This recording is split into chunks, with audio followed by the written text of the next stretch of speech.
सर्वशक्तिमान भगवान कभी कभी गोपियों के फुसलाने से साधारण बालकों के समान नाचने लगते, कभी भोले भाले अनजान बालक की तरह गाने लगते।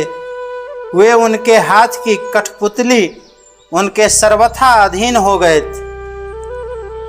वे कभी उनकी आज्ञा से पीढ़ा ले आते तो कभी दुसेरी आदि तौलने वाले बटखारे उठा लाते, कभी खड़ाऊं ले आते तो कभी अपने प्रेमी भक्तों को आनंदित करने के लिए पहलवानों की भांति ताल ठोकने लगते। इस प्रकार सर्वशक्तिमान भगवान अपनी बाल लीलाओं से ब्रजवासियों को आनंदित करते और संसार में जो लोग उनके रहस्य को जानने वाले हैं उनको यह दिखलाते कि मैं अपने सेवकों के वश में हूँ। एक दिन कोई फल बेचने वाली आकर पुकार उठी, फल लो फल लो।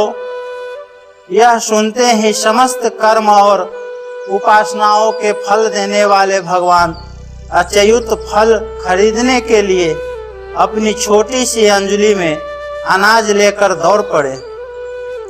उनकी अंजलि में से अनाज तो रास्ते में ही बिखर गया, पर फल बेचने वाले ने उनके दोनों हाथ फल से भर दिए। उधर भगवान ने भी उसकी फल रखने वाली टोकरी रत्नों से भर दी। तदंतर एक दिन यमला अर्जुन वृक्ष को तोड़ने वाले श्री कृष्ण और बलराम बालकों के साथ खेलते खेलते यमुना तट पर चले गए और खेल खेल में ही रम गए। तब रोहिणी देवी ने उन्हें पुकारा, ओ कृष्ण ओ बलराम जल्दी आओ। परंतु रोहिणी के पुकारने पर भी वे आए नहीं, क्योंकि उनका मन खेलने में लग गया था। जब बुलाने पर भी वे दोनों बालक नहीं आए, तब रोहिणी जी ने वात्सल्य स्नेहमयी यशोदा जी को भेजा। श्री कृष्ण और बलराम ग्वाल बालों के साथ बहुत देर से खेल रहे थे। यशोदा जी ने जाकर उन्हें पुकारा। उस समय पुत्र के प्रति वात्सल्य स्नेह के कारण उनके स्तनों से दूध चुचुआ रहा था। वे जोर जोर से पुकारने लगी, मेरे प्यारे कन्हैया, ओ कृष्ण कमल नयन, श्याम सुंदर, बेटा आओ, अपनी माँ का दूध पी लो।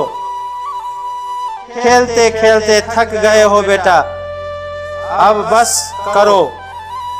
देखो तो सही, तुम भूख से दुबले हो रहे हो। मेरे प्यारे बेटा राम, तुम तो समूचे कुल को आनंद करने वाले हो। अपने छोटे भाई को लेकर जल्दी से आ जाओ।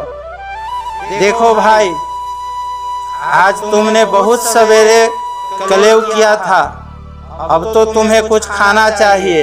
बेटा बलराम ब्रजराज भोजन करने के लिए बैठ गए हैं, परंतु अभी तक तुम्हारी बाट देख रहे हैं। आओ अब हमें आनंदित करो। बालकों, अब तुम लोग भी अपने अपने घर जाओ। बेटा देखो तो सही, तुम्हारा एक एक अंग धूल से लथपथ हो रहा है। आओ जल्दी से स्नान कर लो, आज तुम्हारा जन्म नक्षत्र है। पवित्र होकर ब्राह्मणों को गोदान करो। देखो देखो तुम्हारे साथियों को उनकी माताओं ने नहला धुलाकर मींज पोंछ कर कैसे सुंदर सुंदर गहने पहना दिए। अब तुम भी नहा धोकर खा पीकर पहन ओढ़कर तब खेलना। माता यशोदा का संपूर्ण मन प्राण प्रेम बंधन से बंधा हुआ था। वे चराचर जगत के शिरोमणि भगवान को अपना पुत्र समझती और इस प्रकार कहकर एक हाथ से बलराम तथा दूसरे हाथ से कृष्ण को पकड़कर अपने घर ले आई।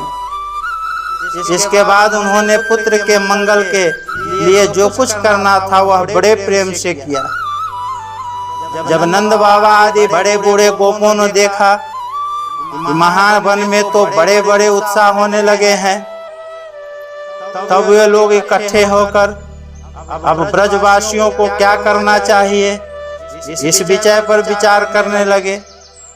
उनमें से एक गोप का नाम था उपनंदन। वे अवस्था में तो बड़े थे ही, ज्ञान में भी बड़े थे। उन्हें इस बात का पता था कि किस समय किस स्थान पर किस वस्तु से कैसा व्यवहार करना चाहिए।